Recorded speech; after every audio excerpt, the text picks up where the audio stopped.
Les traits griffonnés, les coups de crayons imparfaits, Félix Fauquois revient sur ses premiers dessins avec nostalgie. Comme beaucoup de Camerounais, il s'est lancé dans l'art numérique malgré la difficulté d'accès aux tablettes électroniques et aux ordinateurs. Et j'ai commencé à dessiner sur papier.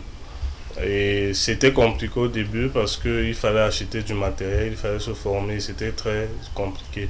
Ce qui a fait qu'avec le temps et avec l'arrivée d'Internet au Cameroun, l'arrivée des réseaux sociaux, je me suis rendu compte de l'opportunité de se former soi-même, chercher des tutoriels en ligne, aller sur YouTube, chercher des vidéos de formation.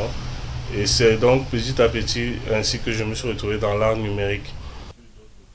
L'essor du numérique a permis à Félix de se faire connaître au point de concevoir la mascotte de la prochaine Coupe d'Afrique des Nations qui se jouera au Cameroun.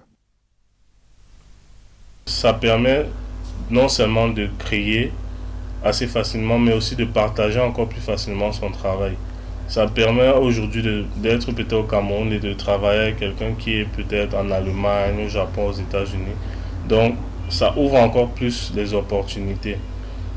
Comparé à une personne qui va travailler peut-être sur traditionnel, qui aura des difficultés à exporter son travail, sur le numérique, c'est facile. Un avis que partagent les employés de Wanda Studio, une entreprise de création graphique et d'édition de Yaoundé.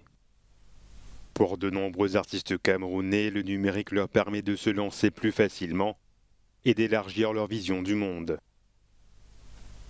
Les outils traditionnels sont plus coûteux comparé à ce qu'on peut faire avec l'art numérique. Parce que bon, euh, quand tu réfléchis à les couleurs que tu dois acheter, les formats, les bics, les pinceaux et tout ça est déjà disponible dans le logiciel que vous utilisez dans l'ordinateur et ça rend les choses vraiment faciles. Pour les acteurs du numérique, il est impératif de valoriser cette industrie en pleine expansion sur le continent.